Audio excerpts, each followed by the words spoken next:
isang uploader na nagngangalang Rose Ann Honrada na nag-post ng umano'y pagbawi ni PNP Chief General Jose Melesio Nartates Jr. ng suporta kay Pangulong BBM. Humingi na ng paumanhin. Si IDG pinadalhan na ng subpoena ang naturang uploader. Alam mo, sa totoo lang, yung mga ganitong mga taong mga walang magawa kundi manira ng kapwa, siraan ng gobyerno, ay isipin mo ba naman mag-upload ka ng sa social media para siraan si Chief PNP General Jose Melesio Nartates Jr. Lalo't itong ating official na ito ay maganda ngayon ang takbo ng leadership ng PNP sa pamumuno ni General Nartates. Katunayan, yung mga miyembro ngayon ng PNP ay napakarami na nilang mga accomplishment ngayon sa pag-iimbestiga sa Ghost Flood Control Project, pag-maintain ng peace and order sa ating bansa. Di ba wala tayong kaguluhan ngayon?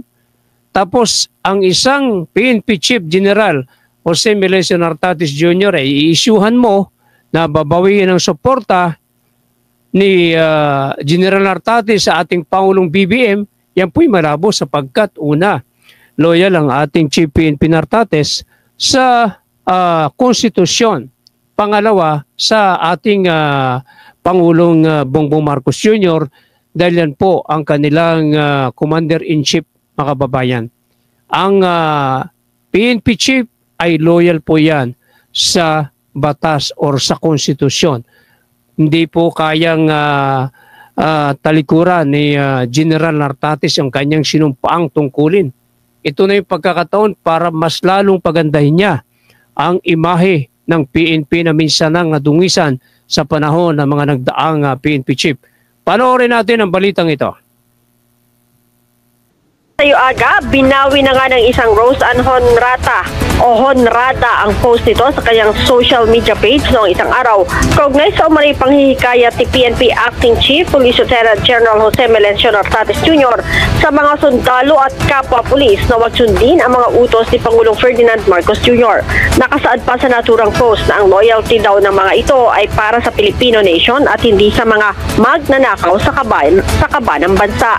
Sa panibagong post ni Honrada, inaman nito na ang kanyang post ay inaccurate at unverified. Sa katunayan, binura na niya ang naunang post at humingi ito ng paumanhin. Hinikayat niya rin ang netizens na burahin ang naturang post at huwag nang ikalat pa. Kahapon aga, sinabi na ni PNP Public Information Office Chief Police Brigadier General Randolph Tuanyo na natukoy na ang babae. Isaan niya itong profesional at taga Mindanao. Na-take down na din aniya ng PNP Anti-Cybercrime Group ang post nito at papadalhan na rin ito ng sabtina ng CIDG upang pagpaliwanagin kaugnay sa malisyosong post. Aga? Ayan, mga kababayan, nadinig naman ninyong balita. No? Malisyosong post yan.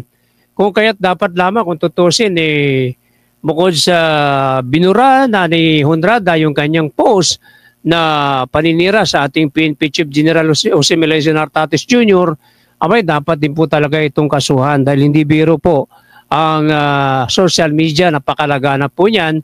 Kung kaya't bukod sa binura niya, dapat kasuhan talaga at pinatawag na raw ito ng CIDG, sinomon na, kasuhan para yung mga taong ganyan na walang magawa kundi mag-post sa mga unverified information, no?